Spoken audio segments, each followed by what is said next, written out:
Bismillah wassalatu wassalamu ala Rasulillah wa ala alihi wa sahbihi wa mawalah. Asyhadu an la ilaha illallah wa asyhadu anna Muhammadan abduhu wa rasuluh. Allahumma shalli wa sallim wa barik ala sayyidina Muhammad wa ala alihi wa sahbihi ajmain. Amma ba'du. Bapak-bapak dan Ibu sekalian yang kami hormati, setelah kita libur akhir tahun dan awal tahun, kemudian kita dapat berjumpa kembali dalam keadaan sehat walafiat, dalam keadaan istiqomah. Istiqomah artinya kita tetap iman bahwa tidak ada Tuhan selain Allah dan Muhammad adalah Rasulullah. Karena beberapa teman dekat saya itu ada yang sudah tidak istiqomah, kemudian dia melepas imannya, na'udzubillah min dzalik, hanya karena urusan yang sangat sepele. Saya kehilangan 2 teman yang tidak istiqomah, jadi sekarang dia sudah tidak sholat lagi. Na'udzubillah min dzalik, itu adalah kewajiban kita untuk mengingatkan, tapi begitulah, masih tetap kalah sama duniawi. Bapak Ibu sekalian, seperti yang ditulis di dalam Telehalaqah, kita akan coba membahas sedikit saja mengenai remaja di Amerika. Kita semua pernah jadi remaja dan juga pernah jadi sebelum remaja, seperti anak-anak. Kita ingat hadis Rasulullah SAW yang berbunyi, "Addibu awladakum bisalasati khisal." Hadis ini aslinya diriwayatkan oleh Ali bin Abi Thalib, yaitu keponakan Rasulullah. Sepupu Rasulullah, Ali bin Abi Thalib. "Addibu awladakum bisalasi khisal. Hubbu nabiyikum wa hubbu ahli baitihi wa qiraatul Qur'an." Sebenarnya saya sudah mempersiapkan screenshot, tapi kalau saya coba tampilkan screenshot atau share screen, itu yang terganggu audionya. Jadi terpaksa tidak saya tampilkan, mungkin setelah ini akan kita share supaya tidak terganggu audionya. Nabi bersabda bahwa untuk anak-anak kita mempunyai 3 kewajiban. Yang pertama, adibu auladakum, didiklah atau berikan pelajaran adab tata krama anak-anakmu sekalian, kata Nabi, bisalah khisalin, dengan 3 perkara, 3 hal. Yang pertama adalah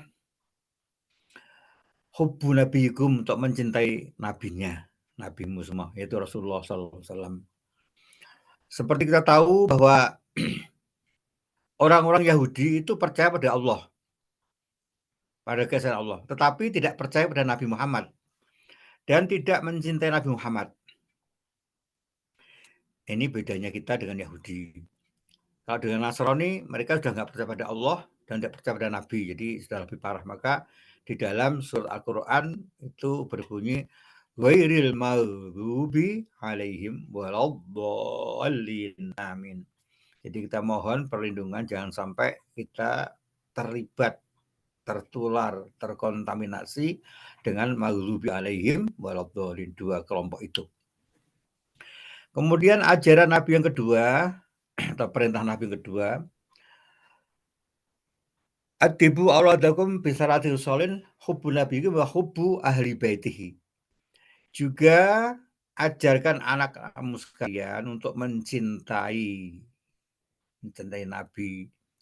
nabimu dan mencintai keluarga nabimu.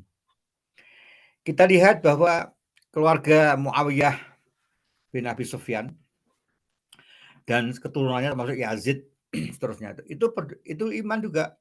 Asyhadu an la ilaha illallah wa asyhadu anna Muhammadar Rasulullah. Dan mereka iman pada Nabi, tapi yang kedua, dia tidak melaksanakan mencintai keluarga Rasul. Sehingga terjadilah tragedi Karbala di mana Said Hussein terbunuh atau dibunuh di dalam zaman Khalifah Bani Umayyah. Jadi hadis ini singkat tapi nanti rentetannya sangat panjang sekali. Kemudian yang ketiga ajaran Nabi adalah wa qiraatil Qur'an. Ajarkan anakmu membaca Al-Qur'an. Secara tradisional, orang tua kita, biasanya ibu, itu yang mengajarkan kita Al-Qur'an. Meskipun singkat, hanya Al-Fatihah, kemudian juga surat-surat Al-Ikhlas, Al-Falaq, An-Nas. Tapi itu modal kita untuk menjadi fasih di dalam membaca ayat-ayat berikutnya.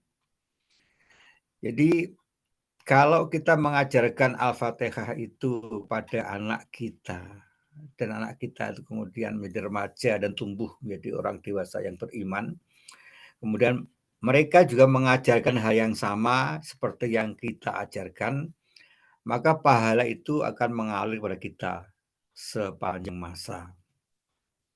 Inilah makna hadis adibu auladakum, yang terakhir biqiraatil Qur'an, dan baca Al-Qur'an. Soal ketepatan membaca, soal kelancaran tilawah, soal kefasihan di dalam mengucapkan makhraj, juga soal ketepatan di dalam merangkai antara satu lafaz dengan lain, kemudian panjang pendeknya, itu bisa sambil berpraktek membaca Quran. Jadi dengan berulang-ulang kita insya Allah akan lancar membaca Al-Quran. Kita ingat bahwa beberapa surah juz amma itu kita tidak pernah menghafalkan. Dengan sengaja tidak pernah menghafalkan, tapi kemudian Allah memberikan kita kemampuan menghafal juz amma karena imam kita setiap sholat membaca itu berulang-ulang sampai kita menjadi dewasa. Dari remaja pada dewasa, imam kita membaca surat itu berulang-ulang setiap hari sehingga kita hafal. Ketika kita masih bersih dari noda, belum terkontaminasi dengan dosa, jadi hafalan kita itu masih bening sekali. Jadi ada suatu kisah Imam Syafi'i itu pernah mengadu pada gurunya Imam Waqi'. Guru, ini saya kenapa ya kalau menghafalkan kok susah sekali. Kemudian nasihat itu ditulis dalam syair oleh Imam Syafi'i supaya mudah diingat. Syakautu ila waqi'in su'a hifzi. Saya mengadu kepada guruku mengenai buruknya hafalanku. Jadi menghafalkan Quran, menghafalkan hadis, menghafalkan ilmu itu agak susah. Kemudian guruku berfatwa, fa'arsyadani ila tarkil ma'asi. Maka beliau memberi petunjuk padaku agar meninggalkan maksiat. Kemudian sambungnya, fa'innal ilma nurun. Fa'ilmal ilma nurun. Sesungguhnya ilmu itu adalah cahaya. Wa nurullahi la yahdi lil 'asi. Dan cahaya Allah itu tidak akan dianugerahkan pada orang yang bermaksiat. Dan itulah salah satu rangkaian ajaran Nabi, bagaimana 3 hal yang kecil itu, yang kelihatan kecil hadis, itu menjadi panjang urutan rentetannya. Kemudian hal yang kritis itu adalah ketika kita menjadi remaja. Di mana kita remaja, di situ akan membentuk karakter kita yang akan bertahan sampai tua. Nah, ini sudah diingatkan di dalam Al-Quran.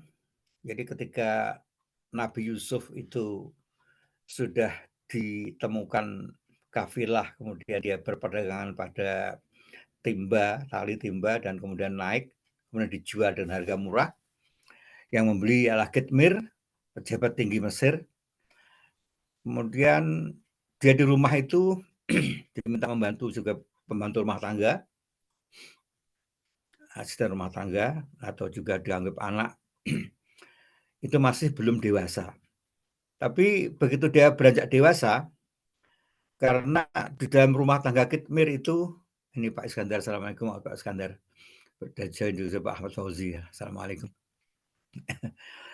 Ketika Nabi Yusuf sudah mulai dewasa, dan di dalam rumah itu ada masalah tersembunyi, yaitu kegagalan Kitmir untuk melakukan kewajiban suami istri kepada Zulaikha, maka Allah sudah mempersiapkan. Falamma balagha asyuddahu atainahu hukman wa ilma. Ini proteksi Allah kepada Nabi. Nabi itu maksum, kita enggak maksum. Tapi moga-moga kita bisa ketularan sedikit. Jadi ketika Yusuf alaihissalam sudah mulai beranjak dewasa, tentunya sudah mulai mengerti yang namanya satu hal itu.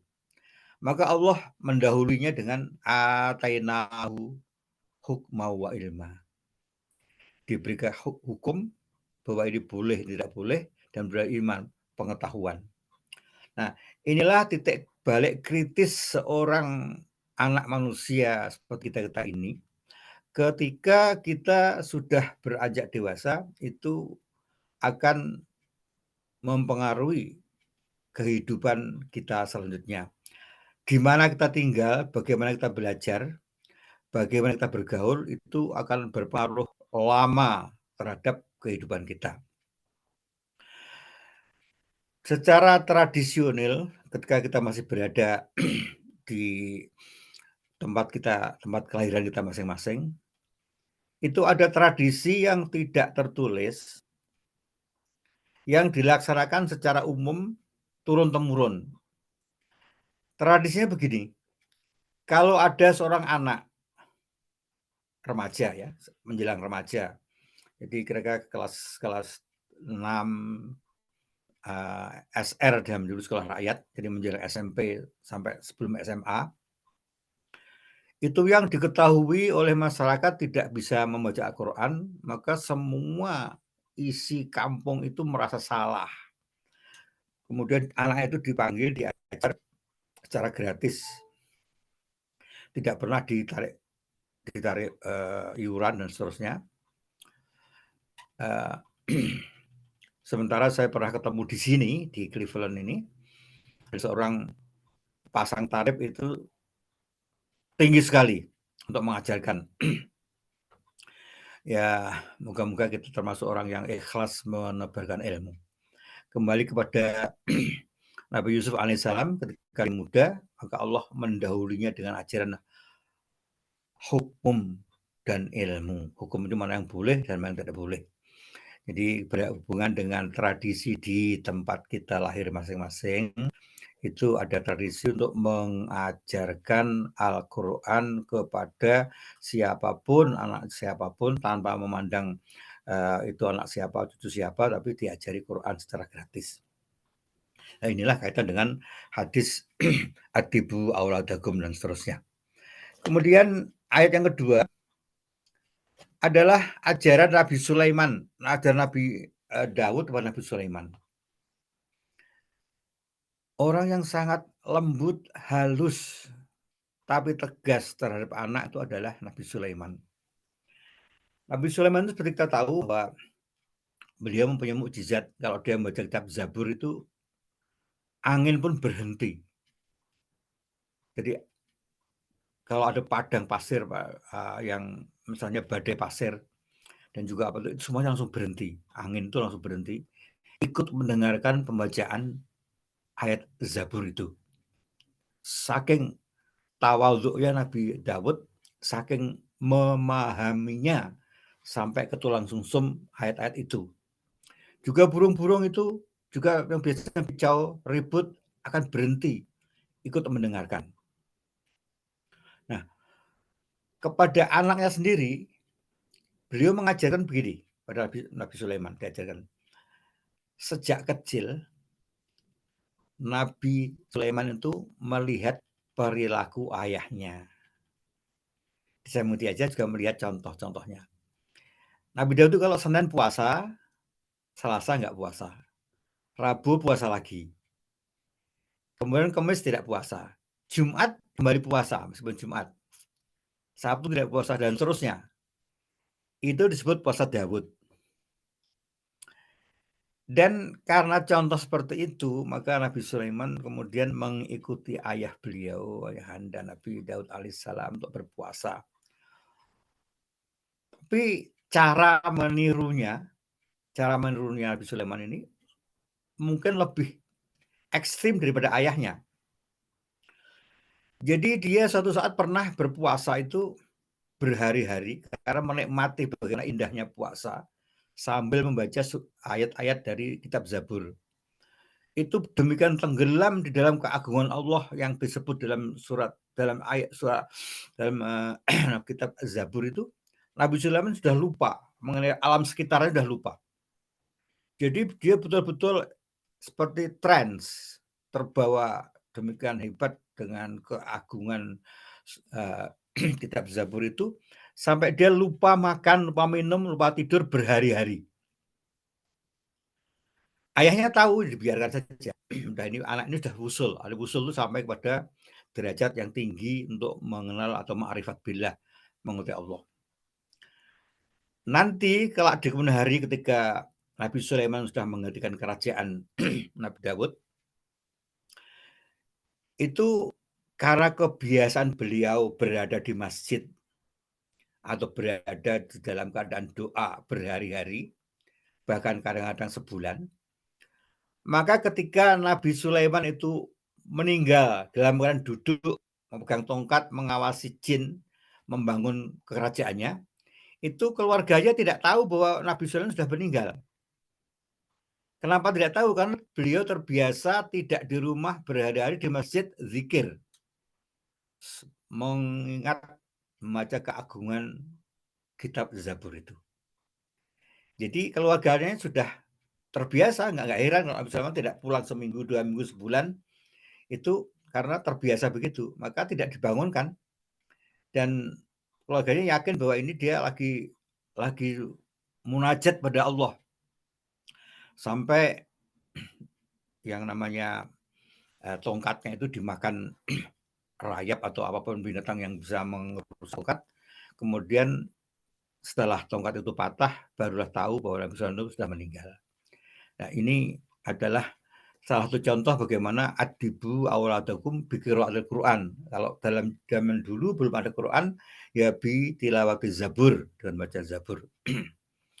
Alhamdulillah anak-anak kita semuanya itu bisa membaca Al-Quran dengan baik, meskipun tidak hafal seluruhnya. Paling tidak ada beberapa surat yang kita wajib hafalkan, yaitu Al-Fatihah, surat Ikhlas, Al-Falaq, An-Nas. Itu 4 ayat, 4 surat itu yang kira-kira bisa kita berikan modal pada anak kita.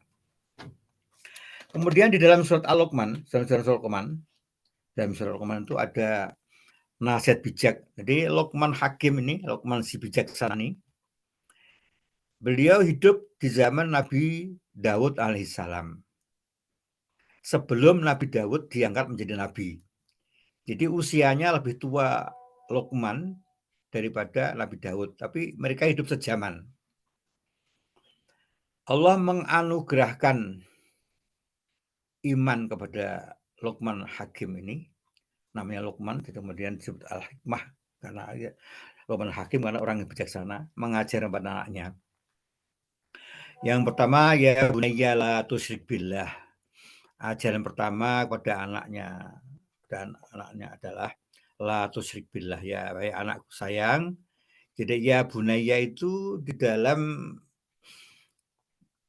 ilmu nahwu itu disebut bunayya itu adalah ismu tasghir yang akan melambangkan kasih sayang. Anak kecil lebih disayang lagi dari anak kecil. Ya bunayya, ya anda, ya bunayya itu adalah kemudian menjadi munada ilaih. Kemudian di dalam konteks nahwu disebut isim tasghir yang melambangkan kasih sayang Luqman pada anaknya. Wahai anakku sayang. Maka di dalam terjemahan itu tidak cukup disebut wahai anakku, tapi terjemahan yang benar adalah wahai anakku tersayang.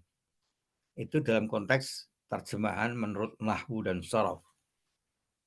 Apa yang dikatakan pada anak-anaknya adalah la tusyrik billah. Engkau jangan mensekutukan Allah. Allah hanya satu. Allahu Akbar. La ilaha illallah. Jadi konon menurut para mufassir, Luqman ini nabi, bukan rasul. Ketika Nabi Daud diangkat jadi nabi, maka Luqman ini beriman pada Nabi Daud. dan dia mengadopsi ajaran Nabi Daud seluruhnya. Kembali pada Luqman Hakim itu, ajaran pertamanya jangan mensekutukan Allah. Jadi Allah hanya satu, tidak ada anak, tidak ada bapak, tidak ada ibu. Ya.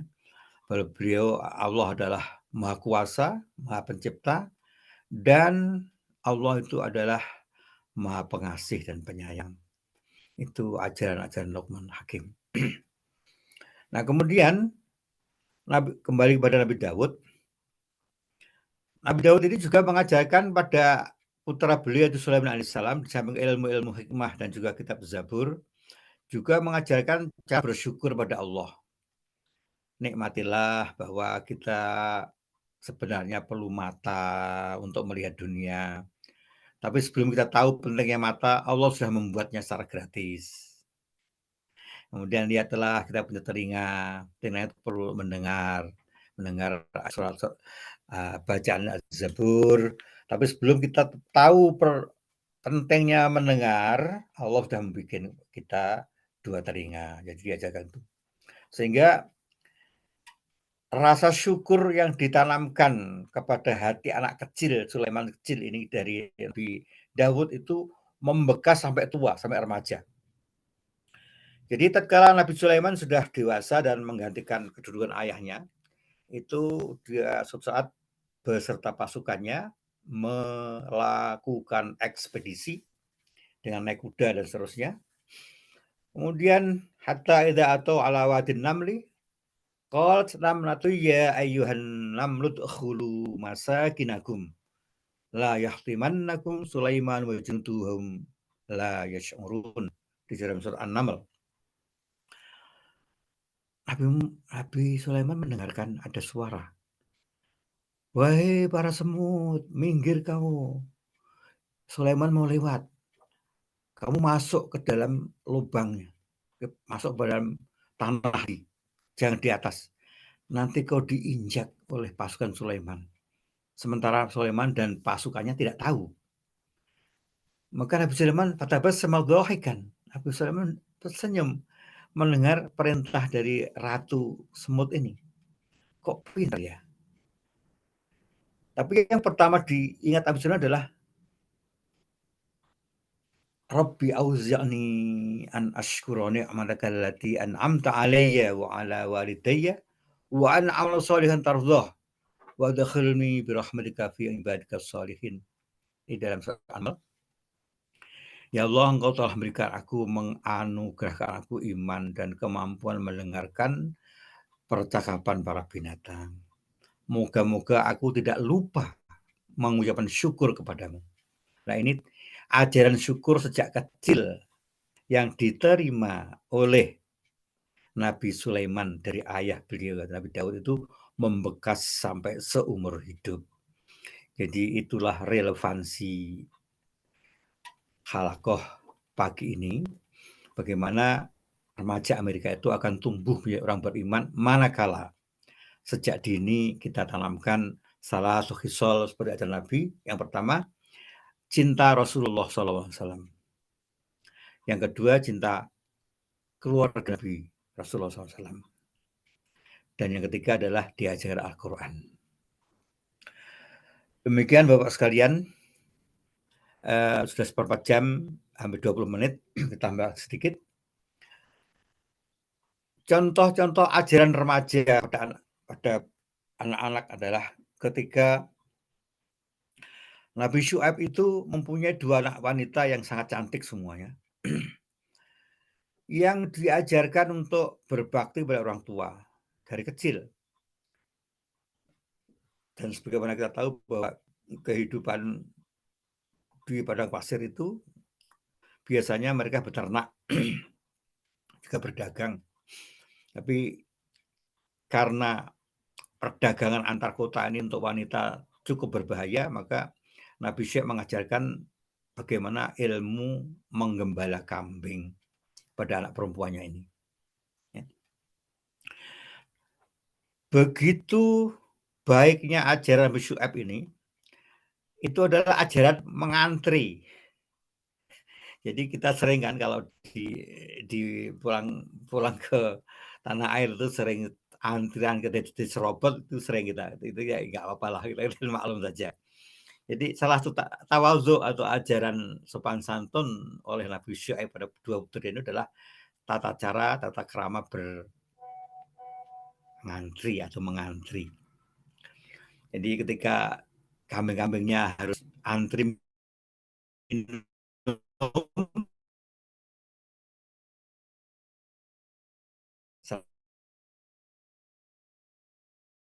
selesai minum.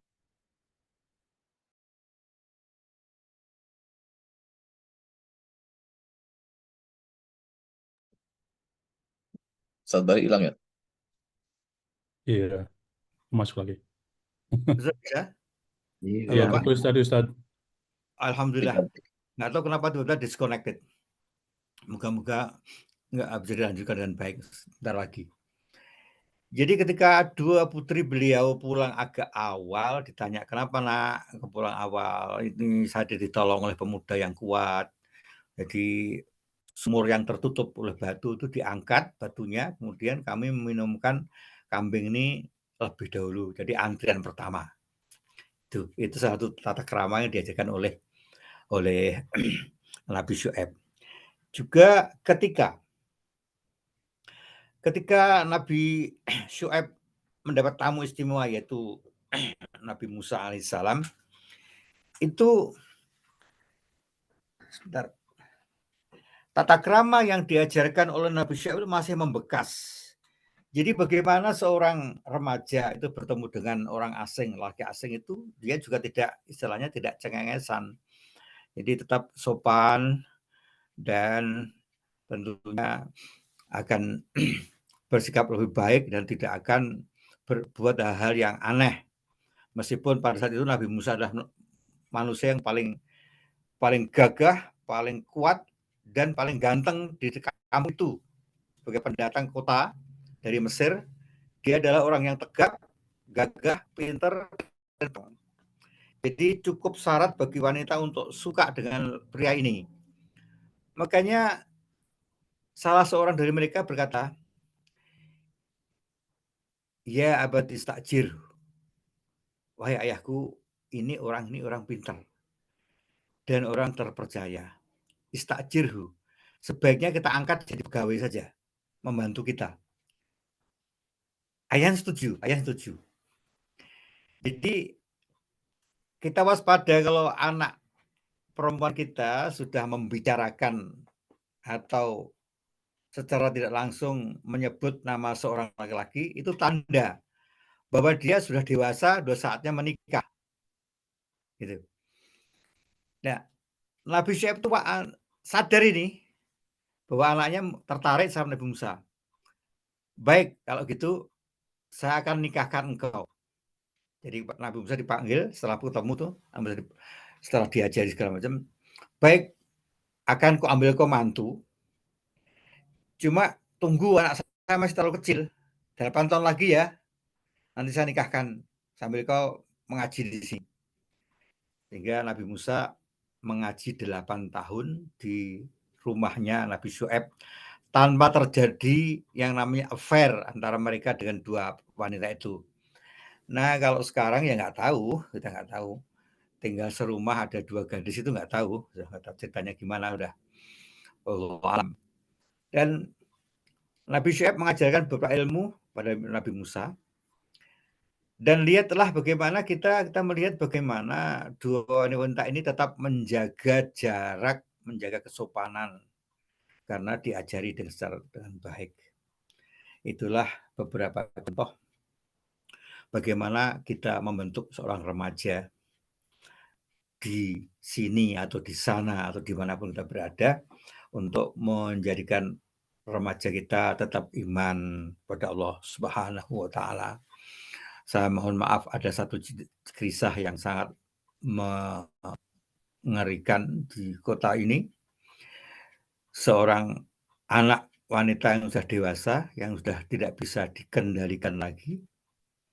Saya kenal keluarga ini dengan baik. Kemudian saya tidak ingin menceritakan detailnya, Tapi si ayah ini yang saya kenal dengan baik itu sangat murka kepada anak putrinya, sehingga pada jam 4 pagi terjadi percekcokan, maka diambillah senjata, anaknya ditembak dan meninggal. Nah ini banyak orang yang mengatakan ini itu. Saya tidak ingin komentar, tapi kembali kepada ajaran Rasul, adibu awaladakum bisalasi khisal, hubbu nabiyikum wa ahli baitihi wa qira'atul Quran. Ajari anakmu 3 hal yang penting sebelum menjadi remaja. Yaitu 1, cintailah nabimu Muhammad sallallahu alaihi wasallam. Yang kedua, cintailah keluarga Nabi. Keluarga Nabi semuanya adalah terhormat. Maka dalam salawat Allahumma sholli ala Muhammad wa ala alihi washabihi ajmain. Itu ada sebagian kelompok yang nggak mau ajmain, nggak apa-apa, pokoknya cinta Nabi Muhammad. Yang ketiga, ajaran baca Al-Quran. Kita alhamdulillah bisa begini ini atas jasa-jasa orang tua kita mengajar Al-Quran dengan baik. Sampai di sini moga-moga halaqah ini ada manfaatnya. Kalau ada benar itu dari Allah, kalau salah dari saya sendiri, moga-moga diampuni dan moga ada manfaatnya. Kembali waktu saya serahkan kembali kepada Bapak Moderator. Kita akan menunggu, barangkali ada tanya jawab dan kita akan tunggu. Moga-moga semuanya baik dan terima kasih. Alhamdulillahirrahmanirrahim. Assalamualaikum warahmatullahi wabarakatuh. Waalaikumsalam warahmatullahi wabarakatuh. Jazakallah khair, Ustadz. Ya untuk sedikit summary, jadi yang tadi Ustadz sampaikan ada 3 hal yang kita coba tanamkan kepada anak-anak kita. Mungkin nggak harus masih kecil ya, diingatkan terus sampai kalaupun mereka sudah remaja atau mungkin sudah dewasa, bahwa 3 hal, yaitu mencintai Rasulullah, mencintai keluarga Rasulullah, dan ya, mengajarkan Al-Quran, membaca Al-Quran dan memahaminya. Dan itu juga berlaku untuk kita seterusnya, bukan hanya anak kita saja. Wallahu alam. Silakan Bapak-bapak, kalau ada pertanyaan atau komentar atau tambahan, silakan.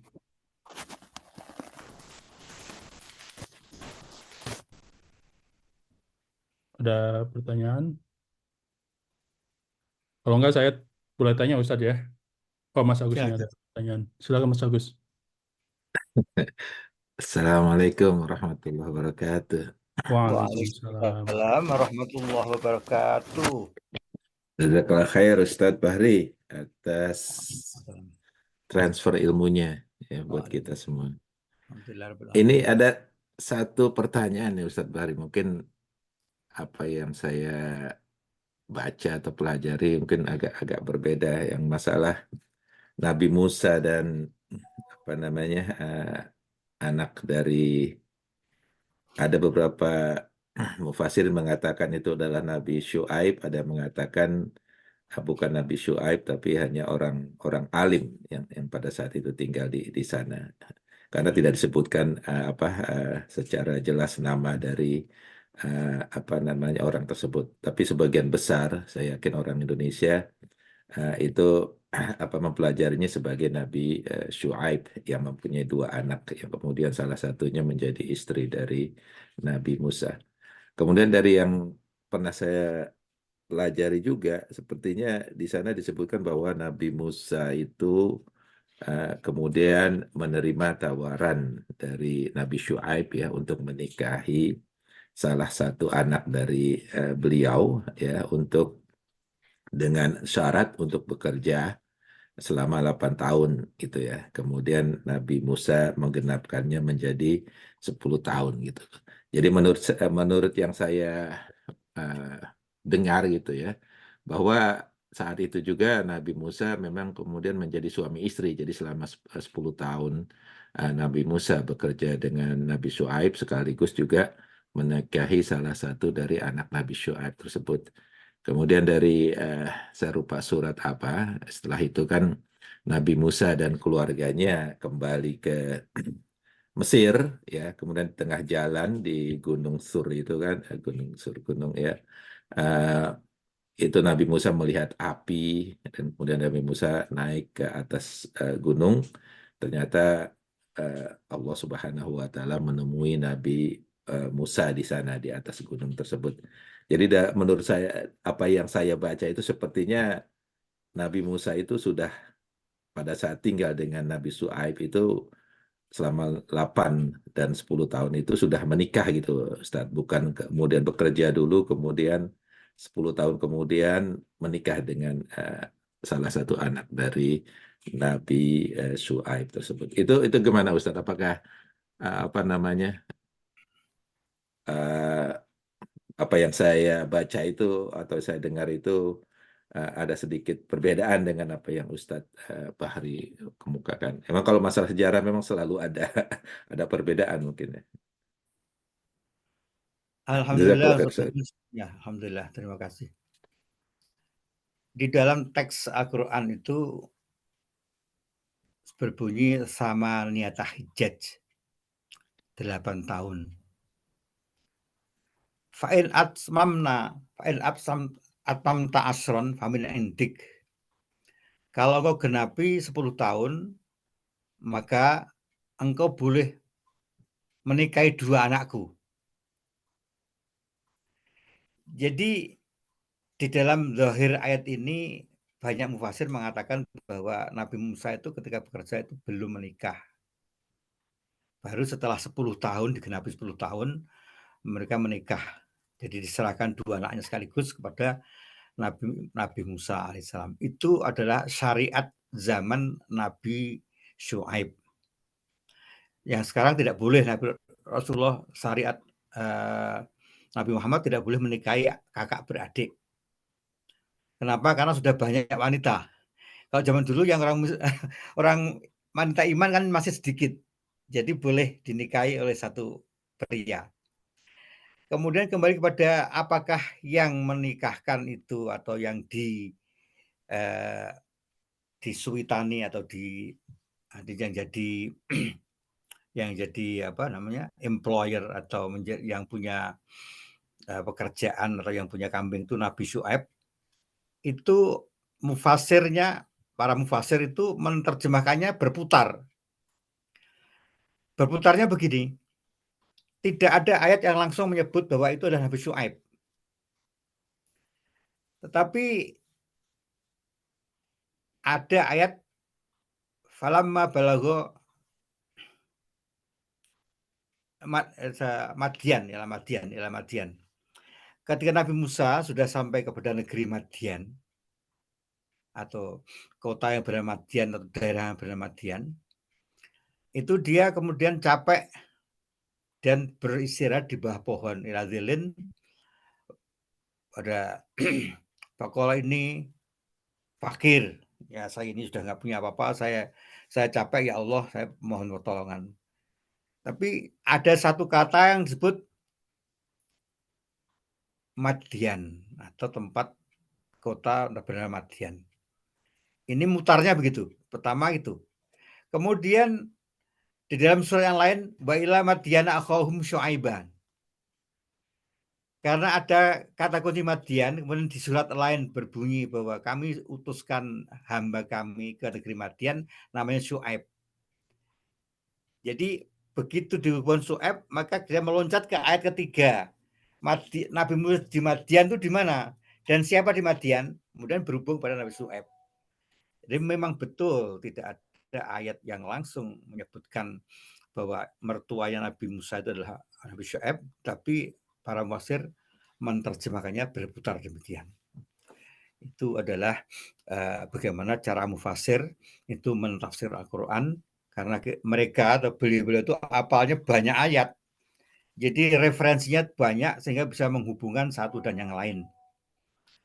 Itu keistimewaan para ulama dulu kala. Kalau kita ini sekarang kan ya nggak secanggih itu. Kita kadang-kadang mencarinya melalui mesin pencari dan seterusnya. Mereka apal semuanya referensi itu. Kemudian ketika kembali bersama keluarganya, Nabi Musa ini seorang yang sangat sayang kepada keluarga. Jadi ketika kembali sampai di Gunung Sinai, dia melihat ada api, coba kau tinggal sinilah sebentar.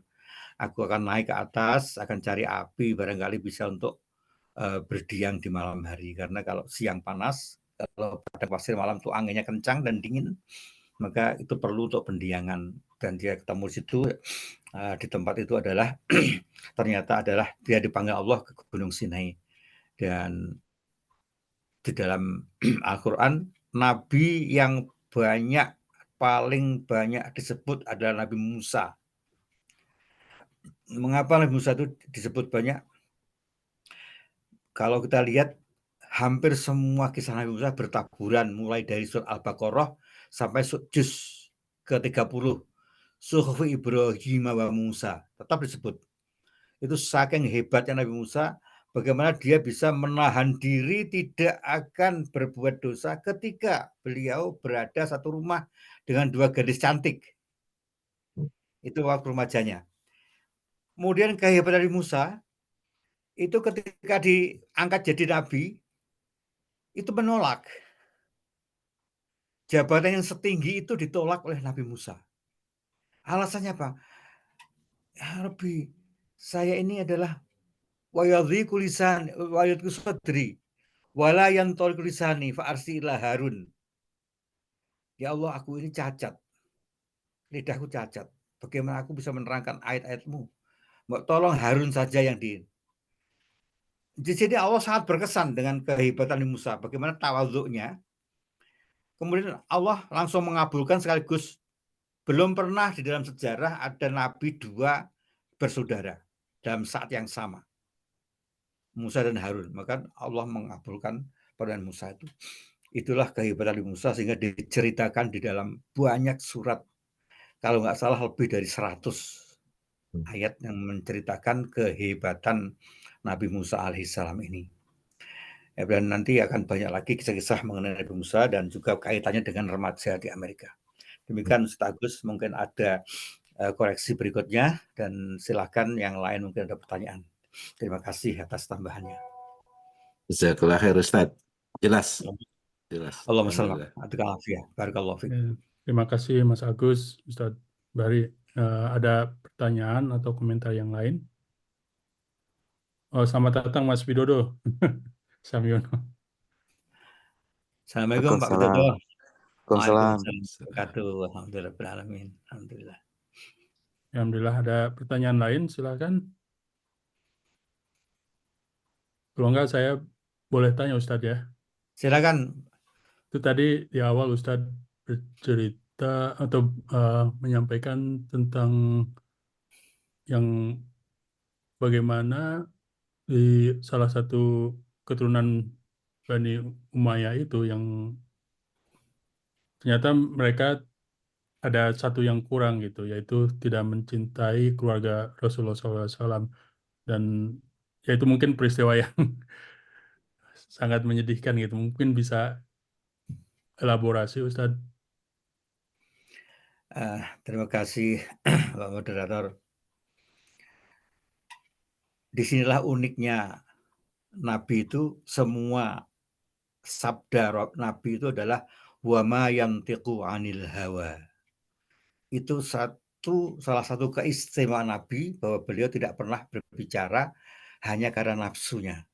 Wa ma yantiqu 'anil hawa in huwa illa wahyu yuha. Jadi Nabi itu semua tindak tanduknya dipandu oleh wahyu. Nah, ketika sampai pada hobi ahli baitih untuk mencintai keluarga Nabi Muhammad SAW, maka ini hal yang paling sulit. Apalagi tatkala Nabi sudah tiada. Kita lihat bahwa Aisyah sendiri, istrinya Nabi itu bertengkar dengan Ali radhiyallahu anhu.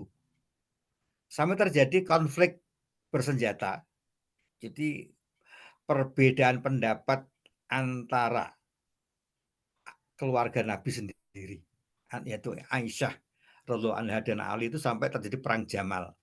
Jadi perang konflik bersenjata. Tapi mereka segera diingatkan bahwa al-qatil wal maqtul dakhalan nar. Siapapun pembunuh orang mukmin dan siapa yang terbunuh dua-duanya masuk neraka. Dan sahabat heran, loh Nabi, kalau yang membunuh masuk neraka ya masuk akal, tapi yang terbunuh kan dia korban. Nabi dengan cerdik menjawab, ingatlah bahwa yang terbunuh itu pada saat dia bertengkar sudah berniat membunuh, cuma dia terbunuh duluan. Jadi sama aja, mereka berdua berniat saling bunuh. Itu oleh Nabi disebut masuk neraka. Entah lamanya gimana, Allah Maha tahu. Tapi mencicipi tentunya. Moga-moga kita dijauhkan dari hal itu. Kemudian kembali kepada pertanyaan, bagaimana cinta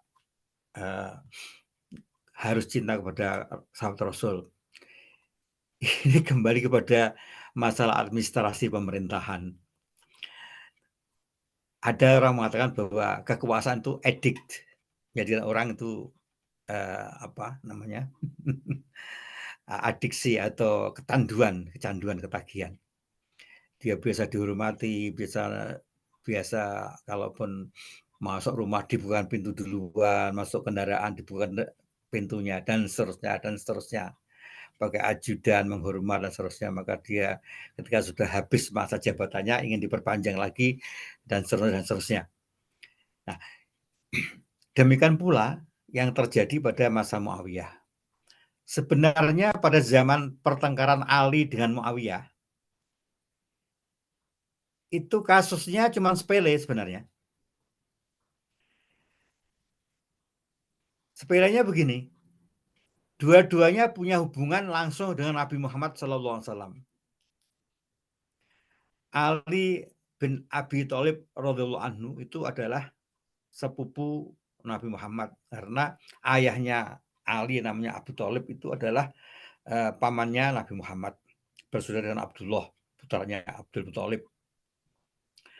Kemudian mengapa Muawiyah bisa menuntut menjadi khalifah? Karena adiknya yang bernama Romlah itu adalah nikah dengan Nabi Muhammad SAW. Jadi iparnya Nabi.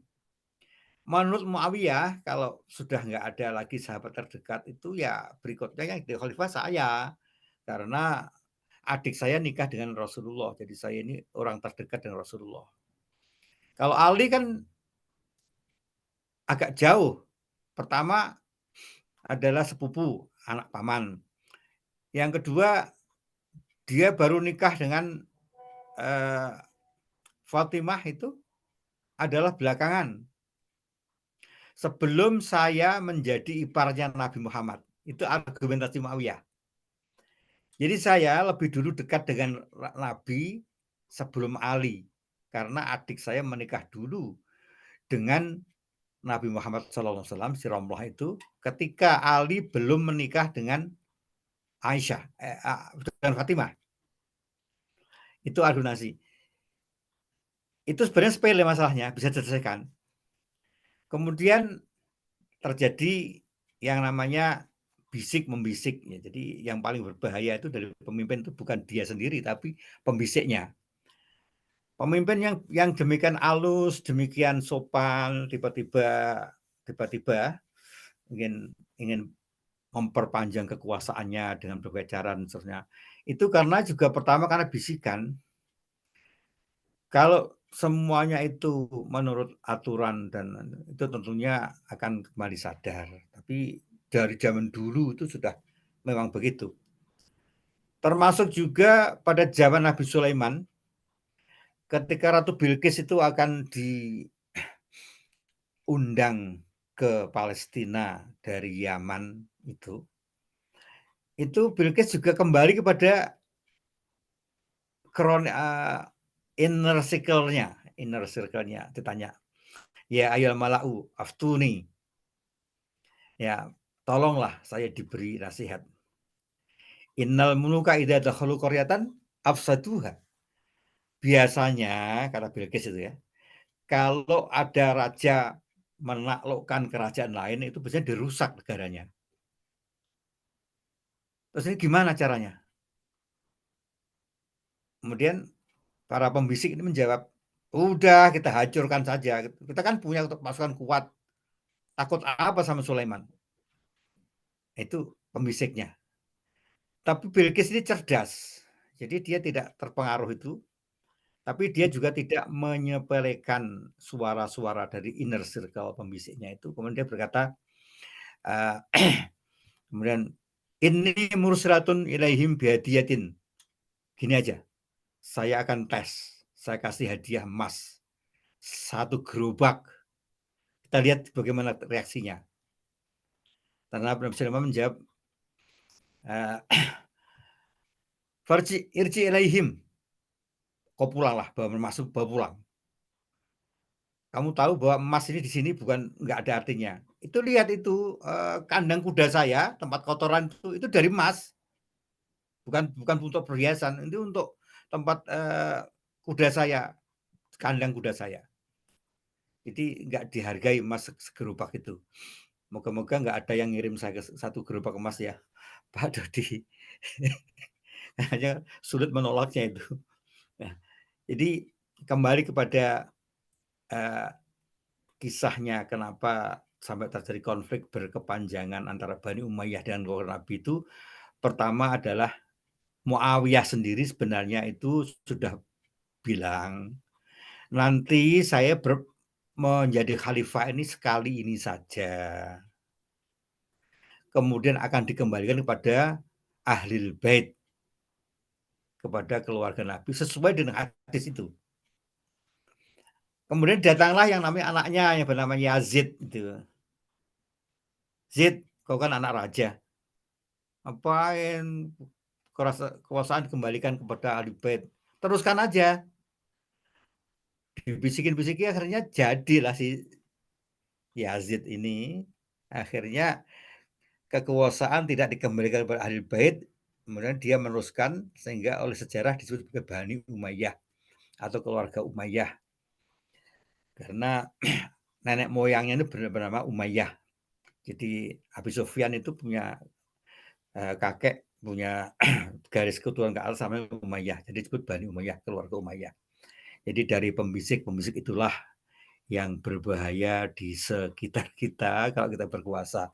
Karena banyak bermulut manis untuk mencapai ketinggian derajat duniawi. Gitu saya kembalikan pada Bapak Moderator. Terima kasih. Terima kasih Ustadz. Jazakallah khair. Ada lagi Bapak-bapak? Mas Joko. Assalamualaikum, Mas Dodi. Waalaikumsalam. Waalaikumsalam warahmatullahi wabarakatuh. Singkat saja ya, itu ikut prihatin sekali ya, musibah di community Ustadz Bahri itu. Ada sampai orang tua tega menembak anaknya karena out of control ya, controlling anger. Itu memang suatu hal yang penting sekali, tapi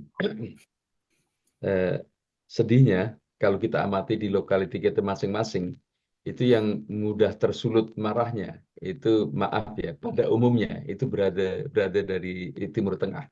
Kalau masjidnya itu dari berbagai kalangan gitu. Orang yang paling benar sendiri, parkir tidak mau diatur di masjid, kalau tidak puas dengan khotib pun bisa langsung teriak, misalkan sampai gitu, sampai protes, demonstrasi, ya, begitu. Padahal tadi disinggung juga nasihat Luqman itu kan bagus sekali. Itu ada 5 kalau tidak salah ya dari ayat 12 sampai 18 itu. Kalau ini bisa diajarkan dengan modal satu nasihat Luqman itu dari kecil gitu, insya Allah hidayah itu akan ada pada kebanyakan muslim ya, keluarga-keluarga muslim. Bagaimana komentar Ustadz Bahri tentang controlling anger untuk kita lah, untuk muslim ini? Terima kasih Pak Babang. Alhamdulillahirrahmanirrahim. Kita ini dianugerahkan karakter yang berbeda dengan orang-orang dari sana. Karena itu adalah pendidikan dari ibu kita. Dijatuhkan dalam rumah tangga kita, ayah ibu kita itu tidak pernah sampai lost of control, itu nggak pernah. Jadi diusahakan bicara baik-baik dan seterusnya. Tapi ketika kita atau semua orang yang sudah imigrasi ke sini, itu banyak terpengaruh lingkungan. Dan kita lupa bahwa ketika kita berada di tempat kelahiran kita dan tidak bisa mengaji, itu seluruh kampung merasa salah dan akhirnya mendidik anak ini membaca Quran dan juga adab juga tanpa dipungut biaya. Di sini hal itu tidak pernah terjadi dan mungkin juga moga-moga suatu saat terjadi. Dan orang tua lupa bahwa ketika mereka kecil di tempat kelahiran itu mengalami hal semacam itu. Asumsi mereka, anak-anak yang dibiarkan itu, dalam kutip dibiarkan, tanda petik dibiarkan, itu akan tumbuh seperti mereka, ya bisa ngaji, bisa adab, bisa seterusnya. Tetapi tiba-tiba mereka kaget ketika orang tua itu sibuk carikan duit dan seterusnya, itu anak-anak menjadi Americanized. Satu saat saya pernah dimarahi orang satu masjid. Saya dimarahi orang satu masjid. Ini kenapa kau bawa wanita ke masjid? Sampai tengah malam. Saya bingung. Wanita? Wanita apa? Wanita di mana? Itu di luar lagi main-main tuh. Jauh-jauh jangan tanya saya dulu. Tanya dia siapa? Dari mana? Mau kemana? Kok sampai tengah malam masih di masjid itu? Sebelum tanya. Kemudian orang yang marah itu rame-rame nanya kepada 2 gadis remaja. Saya nggak tahu cantik atau tidak karena saya nggak pernah ketemu dan saya nggak mau ketemu. Ditanya, kenapa kok di sini? Oh, ini ayah saya lagi berantem dengan ibu saya. Kemudian ayah saya sibuk ngurusi toko sampai tutup nanti kira setelah tengah malam. Jadi saya ditaruh di masjid ini nanti sampai dijemput oleh ayahnya. Ditungguin itu ayahnya sama orang satu masjid. Kemudian dimarahi.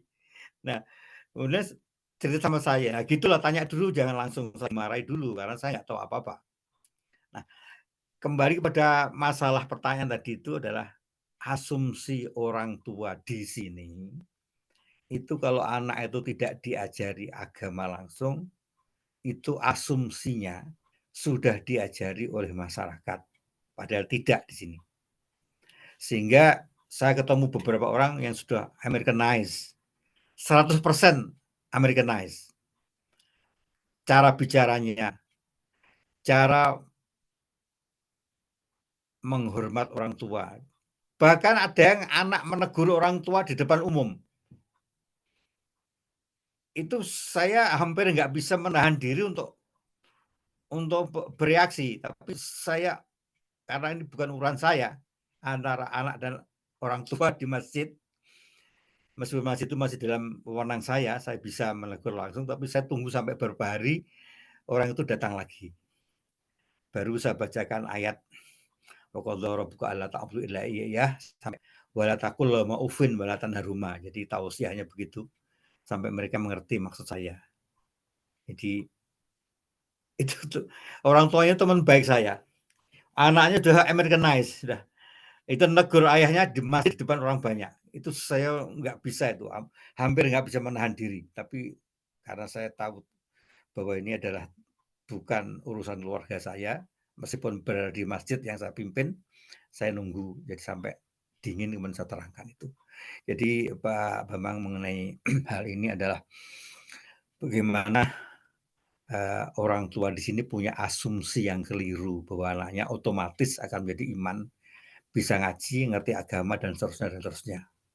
Padahal mereka sudah 100% mencarikan uang untuk anak untuk kuliah, tiba-tiba anaknya sudah Americanized, tidak bisa dikendalikan, dan akhirnya melenceng terlalu jauh, dan berkali-kali diingatkan nggak bisa, sampai terjadi hal-hal yang konon sudah melewat batas si wanita ini, dan orang tuanya moga-moga nggak terjadi pada kita sampai menembak mati anaknya sendiri. Itu cerita tragis. Ada lagi yang lebih tragis itu adalah ketika seorang, ini masih di lingkungan saya juga. Saya tidak akan menceritakan ini sebagai suatu hibah, tapi sebagai ibrah. Bukan hibah, tapi ibrah. Bukan nggak terjadi. Si ayah ini karena merasa salah. Ayah ini merasa salah. bahwa anak wanitanya tidak dididik seperti yang dia alami di tempat dia kelahiran dia. Kemudian anak ini kemudian melakukan kesalahan. Ayah ini kemudian ngenes. Ngenes itu apa bahasa Indonesia nggak tahu saya. Ngenes itu dia susah, diri sendiri susah. Kemudian dia meninggal di dalam kesedihan itu. Dia tidak menghukum anak wanitanya yang kesalahan, tapi dia memikirkan berhari-hari sampai sakit kemudian meninggal. Itu saya ikut mensolatkan dan menguburkan jenazahnya. Jadi pengalaman di Cleveland itu terlalu banyak untuk diceritakan hal-hal yang berkaitan dengan remaja Amerika, tapi moga-moga saja anak-anak kita tumbuh jadi anak yang beriman. Amin ya rabbal alamin. Demikian Pak Bambang. Amin. Jazakallahu khair. Apa tadi? Ya, lanjutan dari cerita, boleh tanya lagi ya Ustadz, mungkin dalam 14 menit. Silakan. Nah mungkin ya silakan Mas Doni. Yang tadi di komunitas Ustadz Bari itu kan ada sepertinya sudah telat gitu, terlambat. Karena waktu kecilnya anak-anak itu nggak dididik. Apakah ada second chance buat orang tua untuk bisa mendidik, ya mengembalikan anak mereka meskipun mereka sudah mungkin udah lewat remaja atau mungkin udah dewasa gitu. Apakah masih ada chance atau udah give up aja? Apakah ada second chance? Kecil Iya. kemungkinan, Pak. Kecil kemungkinan. Saya alhamdulillah menjadi pengajar di penjara itu lebih dari 15 tahun ya. Saya ketemu seorang asli muslim dari kecil. Dan dia menceritakan kisah hidupnya yang kemudian saya ambil kesimpulan bahwa orang tuanya ini tidak mendidik agama sejak kecil. Jadi ketika orang tuanya meninggal, kemudian harta warisannya dibagi rata, satu orang dapat $100.000 lebih. Yang lainnya, anak-anak yang lain, kalau yang lain tuh uang $100.000 itu dibelanjakan untuk modal kerja. Nah, yang satu ini adalah dalam seminggu habis duitnya. Hanya dalam seminggu habis. Kemudian karena dia terbiasa hidup mewah, menghabiskan duit $100.000 dalam seminggu, kemudian dia melakukanlah hal-hal yang melanggar hukum sehingga dia masuk ke penjara. Nah, dari hal yang kita tahu seperti ini, bahwa apakah ada second chance, kemungkinannya kecil sekali. Ada kemungkinan, tapi presentasinya sangat kecil. Jadi margin error-nya itu terlalu besar. Makanya Nabi wanti-wanti adibu auladakum bihubbi nabiyikum. Cintai Nabi pertama itu luangkan waktu meskipun 10 menit satu hari untuk mengajar pada anak. 10 menit saja. Mungkin sebelum makan malam, mungkin sebelum sarapan, mungkin waktu minggu, tapi ada waktu kita punya waktu intim dengan anak sehingga akan dikenang sebagai hal yang indah oleh anak-anak kita di kemudian hari. Demikian Pak, terima kasih. Jazakallah Ustaz. Ada lagi yang lain? Mas Joko, Mas Bowo, Mas Tri, saya absen Mas Agus, Pak Bambang udah tadi ya, Mas Nur, Mas Kris, Sahmat Fauzi, Pais, Mas Widodo ada pertanyaan atau tambahan? Kalau enggak mungkin sebagai kata penutup, Ustadz silakan. Mas Dodi, kalau silakan Mas Nur. Nah, ini bukan pertanyaan, cuman ini aja. Ini kebetulan topiknya adalah raising children ya, pendidikan untuk anak usia dini gitu ya. Kebetulan di komunitas kami ini ada newborn baby, unplanned newborn baby gitu ya. Sudah banyak yang ingin quote and quote mengadopsi, tapi unfortunately majority non Muslim. Ini Indonesian, anaknya Indonesian, tapi di sini. Nah, mungkin ini FYI aja kalau misalkan ini mungkin di community bapak-bapak mungkin ada good Muslim family yang bisa jadi kandidat untuk menjadi custody ya, dengan tetap mempertahankan bahwa hak dari si ibu. Mungkin ini aja silahkan kontak ke saya. Jadi ini aja karena kita ini surprise juga kita, jadi kita lagi mencari solusinya bagaimana, karena terus terang ibunya itu masih sangat muda, jadi she's not mentally prepared.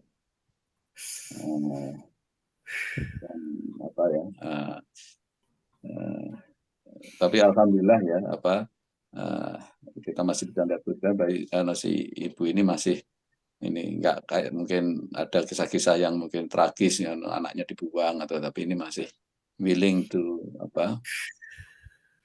if there is some like a family yang willing to take custody, ya sudah tentu harus Muslim family yang punya good background, mungkin silahkan diinformasikan. Saya kira itu saja mungkin ini sebagai bukan pertanyaan tapi ini aja informasi saja. Kalau misalkan ada informasi yang bermanfaat, silahkan diinformasikan ke kita. Terima kasih, itu saja Mas. Terima kasih Mas Nur. Semoga ya Bibi itu mendapatkan ya keluarga yang Muslim, yang bisa mendidik baby tersebut jadi Muslim atau Muslimah yang baik, yang soleh-soleha. Silakan. Terima kasih. Sebentar Pak Nur, mungkin perlu nanti dijelaskan setelah ini ya. Kira-kira harapannya apa yang akan diperlukan seterusnya, apakah fisik, keperluan fisik sehari-hari, pendidikan dan seterusnya, nanti mungkin bisa dijelaskan sedikit. Ya, kita prihatin tapi tetap itu tanggung jawab masyarakat kita. Terima kasih Bapak-Bapak dan terima kasih informasinya. Untuk kali ini saya mohon penutupnya Ustadz Agus menutupnya, dan sekaligus berdoa. Ustadz Agus, silakan. Silakan Ustadz Agus. masih ada Mas Agus? Enggak, silakan Ustadz Bahri ini baru kembali dari umroh nih. Ini insya Allah doanya makbul. Enggak Ustadz. Amin. Bismillahirrahmanirrahim. Alhamdulillahirabbil Allahumma shalli wa sallim wa barik ala sayyidina Maulana Muhammad wa ala alihi hamdan syakirin hamdan yuafi ni'amahu wa yukafi mazidah. Ya Rabbana lakal hamdu wa lakal syukr kama yanbaghi li jalali wajhika wa 'azimi sultanik. Allahumma la uhsi sana'an 'alaika kama asnaita 'ala nafsik. Rabbana zalamna anfusana wa illam taghfir lana wa tarhamna lakunanna minal khasirin. Rabbana hab lana min azwajina wa dhurriyyatina qurrata a'yun waj'alna lil muttaqina imama. Waj'alna muqimis sholati wa min dhurriyyatina rabbana wa taqabbal du'a. Rabbana atina fid dunya hasanatan wa fil akhirati hasanatan wa qina adzabannar. Subhana rabbika rabbil izzati amma yasifun wa salamun alal mursalin walhamdulillahi rabbil alamin. Al-Fatihah. Bismillahirrahmanirrahim. Alhamdulillahi rabbil alamin arrahmanir rahim maliki yaumiddin. Iyyaka na'budu wa iyyaka nasta'in. Ihdinas siratal mustaqim. Shiratal ladzina an'amta 'alaihim. الضالين آمين Amin. بسم Amin. الله Ya Allah. الرحمن الرحيم والعصر إن Innal الإنسان لفي خسر Illa alladziina سبحانك اللهم ربنا بحمدك أشهد أن لا إله إلا أنت أستغفرك astaghfiruka wa وأتوب atubu ilaik. إليك. Terima kasih. Assalamualaikum warahmatullahi wabarakatuh. Waalaikumsalam warahmatullahi wabarakatuh. Pak Nur, nanti bisa telepon ya habis ini ya, Pak Nur. Silakan, Pak. Silakan, Ustaz. Ya, Assalamualaikum. Saya lift apa ya? Lift Oke. dulu, keluar dulu dari Telehako ini. Nanti saya akan telepon langsung. Assalamualaikum warahmatullahi wabarakatuh. Waalaikumsalam warahmatullahi wabarakatuh.